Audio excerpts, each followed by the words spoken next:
بسم الله الرحمن الرحيم. السلام عليكم وأهلا بحضراتكم. فيديو النهاردة هنتكلم عن نهائي كأس العالم، وهنتكلم عن البطولة كده بشكل عام، وهركز على الأسطورة ليونيل ميسي، الأسطورة الأرجنتينية. ولكن يا جماعة مش عاوزين ننسى منتخب المغرب.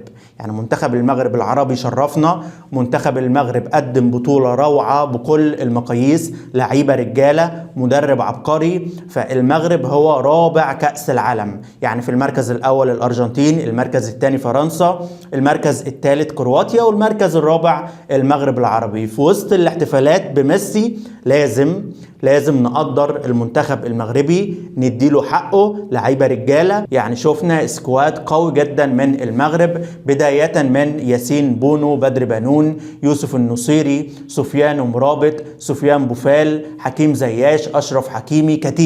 كتيبه مرعبه للمنتخب المغربي. انا بحيي المغرب على الاداء ده، شرفونا، كانوا فخر لينا كلنا، للعرب كله بشكل عام المنتخب المغربي. وان شاء الله القادم افضل بالنسبه لوليد الركراكي وكتيبه اسود الاطلس، الاسود المغاربه اللي شرفونا في قطر في كاس العالم امام الكبار. كسبنا اسبانيا، كسبنا البرتغال، قدمنا ماتش ملحمي قدام فرنسا، ولكن هي دي كره القدم. لما اتكلم عن مباراه نهائي كاس العالم ما بين الارجنتين وفرنسا، وطبعا هو سيناريو غريب بكل تفاصيله وبكل مقاييسه. يعني انا لما اشوف الماتش من اوله، الارجنتين فاجئتنا كلنا، ضغطوا، سجلوا، عملوا هجمات كتير، كانوا يقدروا يسجلوا اكتر من هدفين في الشوط الاول.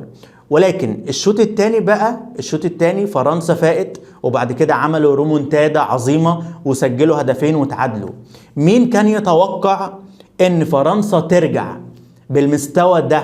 يعني المنتخب الفرنسي النهارده في نهائي كاس العالم ما كانش احسن حاجه، وكان في لعيبه تعبانه، كان في لعيبه مصابه. الشوط الاول استسلام تام والارجنتين سجلوا هدفين، الشوط الثاني رجعوا عملوا تغييرات ومبابي فاق وسجل هدفين.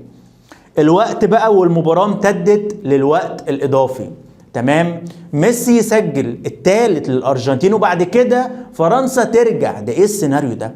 2 رومونتادا في نهائي كاس عالم، متخيل؟ مش بتحصل.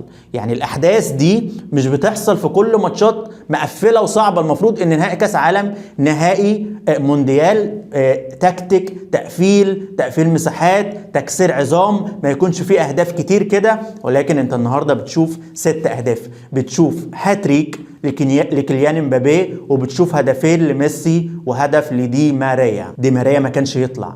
انا مش فاهم ازاي مدرب الارجنتين طلعه. فعلا الراجل كان فايق، كان عامل جبهة نارية. المهم في ضربات الجزاء مارتينيز حسمها. مارتينيز انا متابعه من بداية البطولة، بالمناسبة الحارس ده عملاق، يعني اخطبوط ما شاء الله، مش بيهزر في ضربات الجزاء. حاجة صعبة جدا، صعب حد يسجل فيه. كيليان شاط كورتين في الماتش، اترمى عليهم الاثنين في نفس الزاوية وكان هيطلعهم لولا مبابي حطها قوية.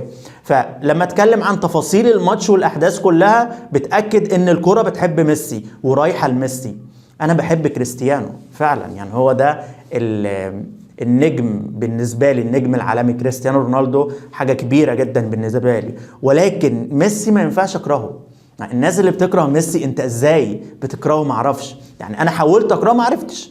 هو بسيط كده، شخص طيب كده، انت فاهم. وبعدين لاعب كوره، يعني احنا بنحب الكوره. يعني انا دلوقتي بتكلم كوره وبنتكلم في المجال، لا هو بابا المجال، يعني هو ده البوب بتاع الكرة العالمية والكرة بشكل عام. يعني ميسي موهبة صعب جدا نشوفه تاني، حقق كل الانجازات وكل الالقاب المتاحة فرديا وجماعيا مع فريقه او مع الفرق اللي لعب ليها، ومع منتخب الارجنتين. كأس العالم اكبر حدث في تاريخ كرة القدم، كوبا امريكا، طبعا مع برشلونة هداف الدوري الاسباني، بطل الدوري الاسباني وبطل دوري ابطال اوروبا. يعني اهداف، ارقام، اسيستات، حاجة ما شاء الله. يعني ميسي اسطورة كبيرة، هو ده يعتبر افضل لاعب في التاريخ حتى الان. وانا بقول لك صعب لاعب بامكانيات ميسي يجي تاني، امكانياته المهارية الفردية. يعني ممكن لعيبة تعمل ارقام الفترة الجاية زي هالاند مثلا، زي كيليان مبابي، ولكن صعب موهبة تالنت زي ميسي كده.